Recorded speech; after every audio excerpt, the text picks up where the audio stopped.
Hello dear aspirants, ఇది previous question అండి. దీన్ని నేను మంచిగా సాల్వ్ చేస్తాను. డియర్ ఆస్పిరెంట్స్ నేర్చుకోండి. ఈ యొక్క ప్రాబ్లం దేన్ని బట్టి ఆధారపడిందంటే కనుక mth root a to the power of n అయితే కనుక డియర్ ఆస్పిరెంట్స్ ఏమవుతుందంటే దీనికి ఫైనల్గా a to the power of n by m అవుతుందండి. a to the power of n by m అవుతుందండి. మరి అలా అనేది ఒకసారి చూద్దాం. చూడండి డియర్ ఆస్పిరెంట్స్, చూసుకుంటే కనుక x to the power of ఏవైతే పవర్స్ ఉన్నాయో ఆ పవర్స్ అన్ని కూడా మల్టిప్లై చేయండి.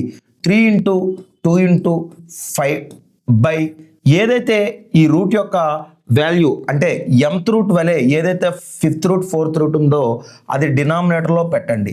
సో చూసుకుంటే కనుక అట్లా చేసుకుంటే చాలా ఈజీగా మనకి సొల్యూషన్ అనేది దొరుకుతుంది డియర్ ఆస్పిరెంట్స్. సో 5కి క్యాన్సిలేషన్ అయితే కనుక 2 1 జా 2 2 జా ఫైనల్లీ ఏమవుతుందంటే కనుక x to the power of 3/2 అవుతుందండి. ఈ x to the power of 3/2 అనేది ఏ ఆప్షన్లో ఉందంటే కనుక ఫస్ట్ ఆప్షన్లో ఉంది డియర్ ఆస్పిరెంట్స్. ఓకేనండి.